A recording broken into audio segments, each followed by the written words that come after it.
केंद्रीय गृह मंत्री अमित शाह द्वारा संसद में संविधान निर्माता और भारत रत्न डॉक्टर भीमराव अंबेडकर पर की गई आपत्तिजनक टिप्पणी के खिलाफ कांग्रेस ने मंगलवार को पैदल मार्च निकाला। गुना के अंबेडकर चौराहे से शुरू हुआ पैदल मार्च हनुमान चौराहा होते हुए अनुविभागीय अधिकारी कार्यालय पहुंचा, जहां एसडीएम शिवानी पांडे को महामहिम राष्ट्रपति के नाम ज्ञापन दिया गया। पैदल मार्च के दौरान कांग्रेस के पदाधिकारी और कार्यकर्ताओं ने संविधान विरोधी मानसिकता का आरोप लगाते हुए अमित शाह के खिलाफ जमकर नारेबाजी की। जोशीले अंदाज में नारेबाजी की गई। इस दौरान कांग्रेस कार्यकर्ताओं ने नारे लगाते हुए कहा कि बाबा साहेब का अपमान हिंदुस्तान कभी बर्दाश्त नहीं करेगा।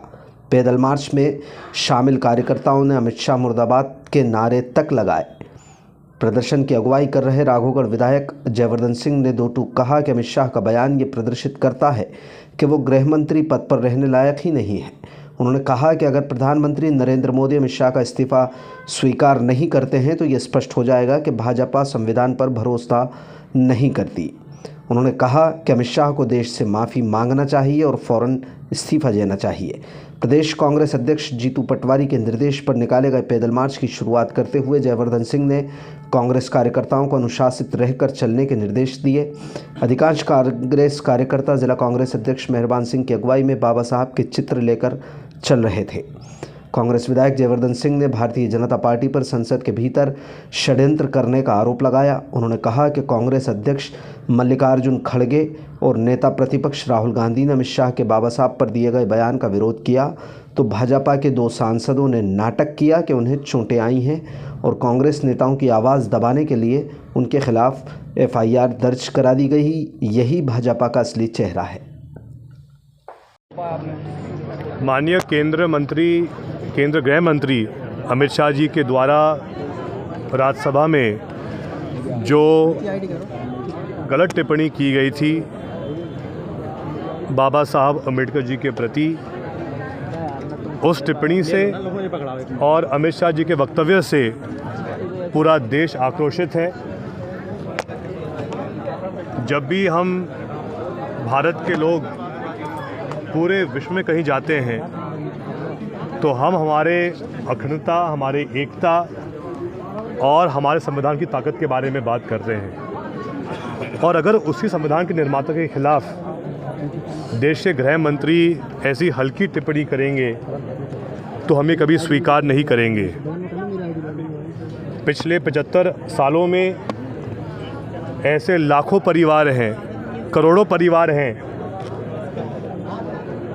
जिनको बाबा साहब अम्बेडकर जी के कारण, संविधान के कारण उनको आर्थिक ताकत मिली है, रोजगार मिला है, पहचान मिली है, सामाजिक न्याय मिला है। और अगर देश के गृह मंत्री ऐसे हल्के बयान देंगे बाबा साहब भीमराव अंबेडकर जी के खिलाफ तो हम इस आंदोलन को लगातार आगे बढ़ाते रहेंगे। लेकिन सबसे मूल बात यह है कि जब ये बयान सामने आया, जब हमारे राष्ट्रीय अध्यक्ष खड़गे जी ने इसका विरोध किया, जब राहुल गांधी जी ने इसका विरोध किया, तो अगले दिन भाजपा के सांसदों ने राहुल गांधी जी को, हमारे सांसदों को, आदरणीय खड़गे जी को संसद में प्रवेश नहीं करने दिया, हंगामा किया। और पहली बार शायद देश के इतिहास में हमने संसद में ऐसा दृश्य देखा जहां सत्ता पक्ष स्वयं वहाँ पे हल्ला मचा रहा था और सांसदों को संसद के अंदर प्रवेश नहीं करने दे रहा था। ये कहीं ना कहीं जो बौखलाहट उनकी थी अमित शाह जी के बयान के बाद, वही बौखलाहट हमको दिख रही थी। हमने आज यहाँ पर ज्ञापन दिया है एसडीएम मैडम को गुना में, और हमने ये मांग की है कि जल्द से जल्द माननीय प्रधानमंत्री मोदी जी, गृह मंत्री जी अमित शाह जी के खिलाफ एक्शन लें, उन पर कार्रवाई करें। और साथ में हमारी मांग ये भी रहेगी कि अमित शाह जी सार्वजनिक रूप से देश की जनता से माफ़ी मांगे जो उन्होंने जो टिप्पणी की है, हम कभी स्वीकार नहीं करेंगे।